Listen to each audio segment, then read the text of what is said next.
उत्तर प्रदेश के सीएम योगी आदित्यनाथ एक बार फिर विरोधियों पर जमकर बरसे। इस दौरान योगी आदित्यनाथ ने एक बार फिर बटेंगे तो कटेंगे का नारा दोहराया। योगी आदित्यनाथ ने कहा कि विशालगढ़ में अपमान क्यों झेलना पड़ा था। योगी ने यह भी कहा कि अयोध्या और मथुरा में अपमान झेलना पड़ा। योगी ने कहा कि हमें तो गणेश विसर्जन में अपमान झेलना पड़ा क्योंकि हम बटे थे तो कटे थे। योगी आदित्यनाथ ने कहा कि अब हम सब एक हैं तो सेफ हैं।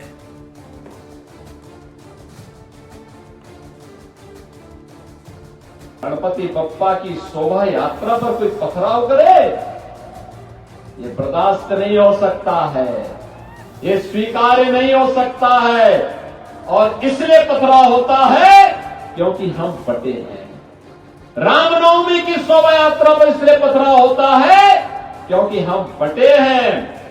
याद रखना, जो ये प्रहार सनातन पर हो रहा है, ये प्रहार भारत पर प्रहार है, क्योंकि भारत की आधार का प्रतीक है सनातन, और सनातन पर प्रहार महाविनाश को आमंत्रित करता है। और आपको मैं यही आमंत्रित करने के लिए आया हूं, यही कहने के लिए आया हूं कि बटे थे तो कटे थे,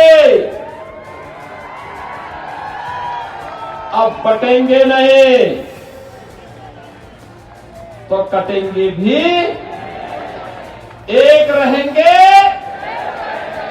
सेफ रहेंगे, एक रहेंगे तो सेफ रहेंगे। ये तो चाहते हैं मजबूत सरकार और उनकी रक्षा करने के लिए अच्छी सरकार चाहते हैं, लेकिन आप बांटने वाले हैं। बांटने वाले भी आप ही है, काटने वाले आप ही है, सब कुछ करने वाले आप है और दूसरों को बोल रहे। और ऐसे लोगों के हाथ में, जो फडणवीस ने कहा इनके पास फिर से सत्ता आएगी, ये लोग बांटेंगे, डिवाइड करेंगे, फिर काटेंगे। मल्लिकार्जुन खड़गे को आपने सुना तो विपक्ष भी योगी के बयान पर हमलावर हो गया है। अखिलेश यादव ने कहा कि बटेंगे तो कटेंगे का नारा देने वाले अब खुद ही बट गए।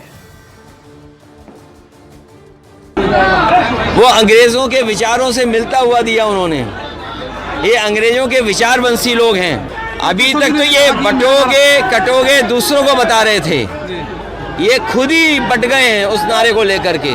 न केवल नारे में बटे हैं, बल्कि इनके बहुत सारे सहयोगी साथी भी अंदर ही अंदर इनके खिलाफ सुरंग खोद रहे हैं। सच्चाई तो यही है, इसीलिए आपने देखा होगा मुख्यमंत्री जी कितनी बार आपके बीच आए हैं, 3 बार। और डिप्टी सीएम, मंत्री, विधायक, सांसद, न जाने कौन कौन आ रहे हैं। वो इसी घबराहट में हैं कि अगर परिणाम अच्छा नहीं हुआ बाई इलेक्शन का, तो जिस तरीके से परिवर्तन बीजेपी करती है उसी तरह परिवर्तन यहाँ हो जाएगा। तो अखिलेश यादव के बयान को आपने सुना। अब इस पर डिप्टी सीएम केशव प्रसाद मौर्य ने पलटवार किया। उन्होंने एक्स पोस्ट में लिखा, सपा बहादुर अखिलेश यादव जी, जनता 20 नवंबर को आपकी लाल टोपी और साइकिल को इतिहास के कूड़ेदान में डालने के लिए तैयार है। आपके भाषण मुंह में राम बगल में छुरी जैसे लगते हैं, और जनता आपकी पुरानी स्क्रिप्ट ईवीएम खराब, प्रशासन दोषी सुन सुनकर तंग आ चुकी है। जनता की याददाश्त इतनी कमजोर नहीं है कि आपके शासनकाल के काले कारनामे भूल जाए। यह पलटवार किया डिप्टी सीएम केशव प्रसाद मौर्य ने। जो बयान दिया अखिलेश यादव ने, उसके बाद एक्सपोज किया है मौर्य ने। और इधर समाजवादी पार्टी नेता धर्मेंद्र यादव ने केशव प्रसाद मौर्य पर ही पलटवार कर दिया और कहा, उनके उपदेश की हमें जरूरत नहीं है। कोई असुरक्षित नहीं है और उनकी सुरक्षा की जिम्मेदारी नहीं है। ये देश आज का नहीं, सदियों से सुरक्षित है। देश के लोग आपस में भाईचारा, गंगा जमुनी तहजीब, जो परंपराएं, जो भाईचारा, जो आपस का प्रेम लेके चले हैं, केशव प्रसाद जी जैसे लोगों के उपदेशों की इस देश के लोगों को जरूरत नहीं है। वार पलटवार लगातार जारी है। शुभेंदु अधिकारी, बीजेपी नेता, महाराष्ट्र में मुस्लिम संगठन महायुति को हराने के लिए पर्चे बांट रहे हैं, तो वहीं असम के सीएम हेमंत बिश्व शर्मा ने कहा कि हिंदू एकजुट होकर भी असंभव को संभव बना देते हैं। किस तरीके से कम 200 मुस्लिम ऑर्गेनाइजेशन यहाँ महायुति का चुनाव में हराने के लिए लिपलेट बांटा है।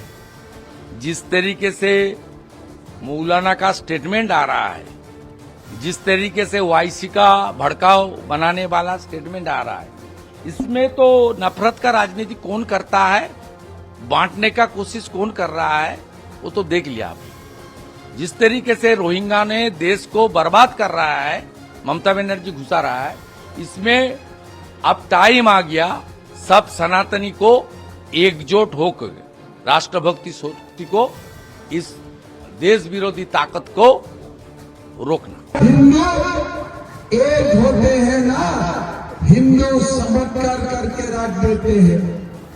हमारे हिंदुओं ने एक हुए और बाबरी मस्जिद भी तोड़ दिए, राम जन्मभूमि का मंदिर बन चुके हैं। हरियाणा और केंद्रीय मंत्री हैं रामदास आठवले। उन्होंने कहा कि महाराष्ट्र की चुनाव में आरोप प्रत्यारोप का दौर चलता रहता है। दावा उन्होंने किया कि पीएम की अगुवाई में महायुति की जीत होगी। रामदास अठावले हैं, केंद्र सरकार में मंत्री हैं, वो भी यहाँ पर पहुंचे। उनसे भी मैं इन तमाम मुद्दों पर बातचीत करने की भी कोशिश करता हूं। अठावले साहब, बहुत बहुत शुक्रिया आपने टाइम दिया हमें। ये बताइए कि जिस तरीके से महाराष्ट्र में इलेक्शन चल रहा है, खास करके वोट जिहाद, इस पर क्या कहना चाहेंगे? महाराष्ट्र की राजनीति तो चलती रहती है। चुनाव होता है तो राजनीति चलती रहती है, आरोप प्रत्यारोप होते रहते हैं। लेकिन इस वक्त तक मतलब लोगों के दिल में ये है कि भाई यहाँ महायुति की सरकार आनी चाहिए, क्योंकि लोकसभा में तो उन्होंने लोगों को मिसगाइड करने का काम किया था। बाबा साहब का संविधान ने दिखा कर, संविधान तो पढ़ते नहीं है, संविधान ने को जो बोला है वो काम करते नहीं है, लेकिन संविधान दिखाने का काम करते रहते हैं। तो इसीलिए मतलब हमारा नुकसान जरूर हुआ था। इस चुनाव में मतलब हमारा फायदा होगा, लोग हमारे साथ है।